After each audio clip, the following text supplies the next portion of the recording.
At itong ampalaya, at pwede na itong pitasin isa at binalutan para hindi maatake ng insekto. Ayan, dito lang siya sa backyard. At dito lang siya gumapang. Ayan yung mga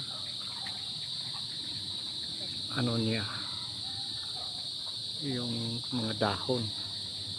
At dito, ayan, mayroon na siya nakabalot, pwede na ito gulayin. Ayan, yan yung sa backyard natin. Ayan, at kaunti lang yung bunga. At ito pa,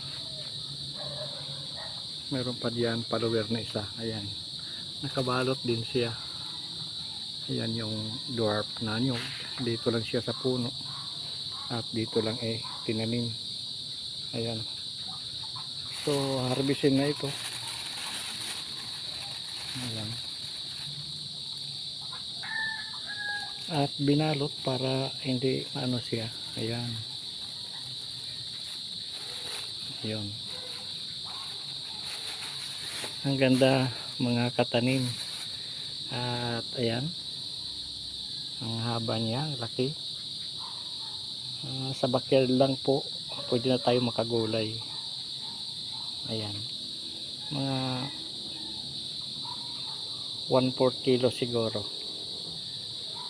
At yung isa naman dito, pareha sila. Ayan, ayan, malaki din yung mahaba ang bunga niya. Tanggalan na natin ng silupin at pwede na ito pitasin at magulay na. Ayan, yun, haba.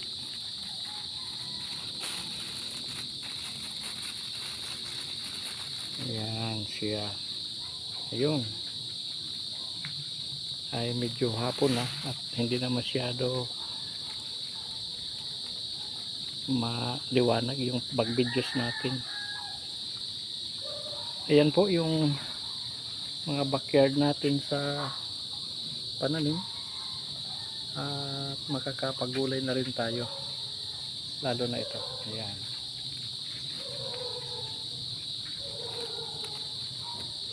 ayan.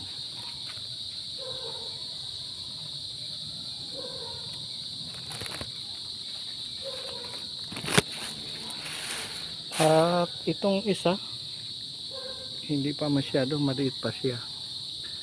Ayan, dito lang siya sa puno din ng nyog, pinakapit. So thank you for watching sa atin mga backyard. At ito yung bunga ng ampalaya na pwede na magulay. Ayan, ito yung malaki.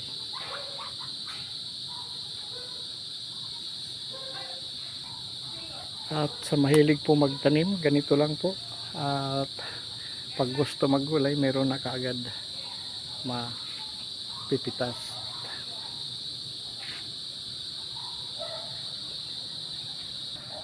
Sa susunod naman muli na atin makikita ay iba-ibang klase nga pananim sa backyard. Wow, salamat at God bless po sa lahat.